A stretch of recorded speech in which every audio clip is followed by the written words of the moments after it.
Hello, I'm Dr. Tejal Kapil Pallod and I practice as a dentist and oral implantologist in Chhatrapati Sambhajinagar at my clinic, Dental World Clinic. तो आज हम बात करेंगे root canal के बारे में। वैसे तो रूट कनाल नाम सुनते ही काफ़ी पेशेंट्स को डर लगता है कि ये एग्जैक्टली है क्या, बहुत बड़ी चीज़ लगती है। तो root canal is a straightforward procedure to save your infected tooth which में अदरवाइज नीड डेंटल एक्सट्रैक्शन। जब दांत बहुत ज़्यादा खराब हो जाता है, बहुत ज़्यादा पेन स्टार्ट हो जाता है, तो उस दांत को सेव करने के लिए जो प्रोसीजर होता है उसे हम रूट कनाल प्रोसीजर बोलते हैं। तो रूट कनाल को समझने से पहले हमें दांत को समझना होगा। दांत के जो दो पार्ट्स होते हैं, one is crown and other is root. Crown मतलब जो गम्स के ऊपर होता है उसे क्राउन बोलते हैं और नीचे जो बोन में होता है उसे रूट बोलते हैं। दांतों में 3 लेयर्स होते हैं। First is enamel, second is dentin and third is pulp. जो ऊपर का लेयर होता है जो दांतों को कवर करता है, it is the hardest layer of the tooth, it is known as enamel.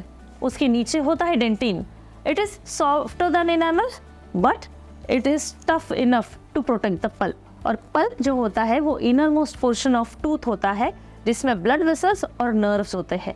It is the pulp which transmits the pain. जो पेन महसूस होता है वो पल्प तक अगर इन्फेक्शन पहुंच जाए तो हमें पेन महसूस होना स्टार्ट हो जाता है। तो बेसिकली जब आपका टूथ डिके या फिर फ्रैक्चर या फिर जो भी प्रॉब्लम है वो जब पल्प तक पहुंच जाए, दांतों की नस तक पहुंच जाए, तब आपको पेन होना स्टार्ट हो जाता है और इस टाइम पे ज़रूरी होता है रूट कनाल ट्रीटमेंट करना। तो चलो पहले देख लेते हैं कि रूट कनाल ट्रीटमेंट हमें कब ज़रूरी होता है। जैसे भी अभी हमने बात की, जब केरीज नस तक पहुंच जाए तब रूट कनाल की ज़रूरत पड़ती है। अगर आपको कोई फ्रैक्चर हो जाए, कोई ट्रॉमा हो जाए और दांत टूट जाए और वो टूटना इस लेवल पे हो कि दांत की नस खुल गई है, तो उस टाइम पे रूट कनाल की जरूरत पड़ती है। साथ ही अगर कोई ओल्ड इंजरी है, कभी बचपन में गिर गए थे, लग गया था, उस टाइम पे दांत तो नहीं टूटा बट धीरे धीरे दांत डिस्कलर होना स्टार्ट हो गया है, दांत में इन्फेक्शन स्टार्ट हो गया है, तो उस टाइम पे भी आपको रूट कनाल की जरूरत पड़ती है। अब हम बात करेंगे आपको किस साइंस और सिम्टम्स महसूस होने पर आपको रूट कनाल करना चाहिए। मतलब पेशेंट को क्या तकलीफ होती है जब आपको रूट कनाल की जरूरत पड़ती है। काफी टाइम पे पेशेंट को पेन होना स्टार्ट हो जाता है and it is very sharp shooting pain. मतलब पेन इतना होता है कि कान दर्द कर रहा है, हेडेक होना स्टार्ट हो गया है, पूरा साइड दर्द कर रहा है। कभी कभी पेशेंट को समझ में भी नहीं आता कि एग्जैक्टली कौन से टूथ में पेन हो रहा है। तो द पेन रेडिएट्स। जब ये सीवियर एक्सक्रूशिएटिंग पेन आपको महसूस हो तो आपको रूट कनाल की ज़रूरत पड़ सकती है। अगर बहुत ज़्यादा खाना फंस रहा है, आपको पता है कि दांतों में सड़न है और इस तरह का पेन है, तो डेफिनेटली ज़रूरत है शायद कि आपको रूट कनाल करना पड़ जाए। अगर दांत टूट गया है, नस खुल गई है, दांतों में से ब्लीडिंग हो रही है, तो रूट कनाल की ज़रूरत पड़ती है। दांतों में स्वेलिंग आ गई है, सूजन आ गई है, आपके गम्स फूल गए हैं, या there is a small pimple around your tooth जिसमें से फस बाहर आ रहा है या फिर थोड़ा सा बस बल्जिंग हो गया है, तो उस टाइम पे भी हम ये इंडिकेट करता है कि नस में इन्फेक्शन हो गया है और आपको रूट कनाल करने की ज़रूरत पड़ेगी। ओल्ड इंजुरी है आपको, ओल्ड इंजुरी में दांत डिस्कलर हो जाता है, over the period of time दांत धीरे धीरे येलोइश या ग्रेइश होना स्टार्ट हो जाता है और एक छोटा सा पिंपल दांत के ऊपर आना स्टार्ट हो जाता है। उसमें से अगर फर्स्ट ड्रेन हो जाए तो पेन स्टॉप हो जाता है, फर्स्ट फिल हो गया तो फिर से पेन स्टार्ट हो जाता है।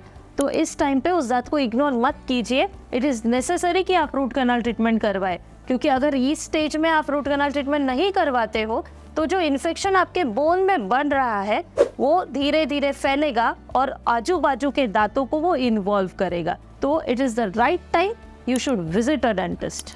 तो चलिए अब देखते हैं कि रूट कनाल का प्रोसीजर क्या होता है। सबसे बड़ा फियर जो पेशेंट में होता है दैट इज पेन, क्योंकि ऑलरेडी पेशेंट काफ़ी पेन में होता है। तो आप टेंशन मत लीजिए, root canal procedure is relatively painless क्योंकि हम ये प्रोसीजर अंडर एनेस्थीसिया करते हैं। आपको बिफोर प्रोसीजर एरिया नम किया जाएगा, लोकल एनेस्थीसिया दिया जाएगा, जिसकी वजह से आपको प्रोसीजर का पेन महसूस नहीं होगा। और जैसे ही रूट कनाल स्टार्ट होता है हम इन्फेक्टेड पल्प को निकाल देते हैं, रूट कनाल को अच्छे से क्लीन करते हैं। तो यूजुअली मेजॉरिटी ऑफ पेशेंट्स में आफ्टर फर्स्ट विजिट पेन खत्म हो जाता है। So yes, root canal is definitely going to reduce your pain. अभी फर्स्ट स्टेप होता है एनेस्थीसिया। एनेस्थीसिया देने के बाद में हम लोग जो कैविटी होती है, जो सड़न होती है दांतों की, उसको निकालना स्टार्ट कर देते हैं। डेंटल केरीज को रिमूव करने के बाद में जो पल्प चेम्बर होता है उसको ओपन किया जाता है। पल्प चेम्बर को ओपन करने के बाद में जो भी इन्फेक्टेड पल्प होता है उसको छोटे छोटे इंस्ट्रूमेंट्स, जिसे एंडोडोंटिक फाइल ऐसे कहा जाता है, उन इंस्ट्रूमेंट से क्लीन किया जाता है। After cleaning the infected pulp हम उसे इरिगेट करते हैं। कुछ एंटीबायोटिक एंटीसेप्टिक सॉल्यूशंस होते हैं जो पल्प को डिसॉल्व करते हैं, इन्फेक्शन को क्लियर करते हैं। उन सॉल्यूशन से हम पल्प कैविटी को क्लीन करते हैं। उसके बाद में आता है shaping of the root canals. वही जो एंडोडोंटिक फाइल्स है वो स्पेशलाइज्ड इंस्ट्रूमेंट्स होते हैं, दे आर वेरी फाइन। उनसे हम रूट कैनाल्स को प्रॉपर्ली शेप करते हैं सो दैट वो फिलिंग मटेरियल को एक्सेप्ट कर सके। कंप्लीट क्लीनिंग और शेपिंग के बाद में कुछ केसेस में जो इन्फेक्टेड केसेस होते हैं वहाँ पे ज़रूरत होती है इंट्राकैनल मेडिकामेंट्स की। तो ये इंट्राकैनल मेडिकामेंट्स क्या करता है, इन बिटवीन द अपॉइंटमेंट्स आपके जो इन्फेक्शन पर वो काम करता है और आपका इन्फेक्शन कम होना स्टार्ट हो जाता है।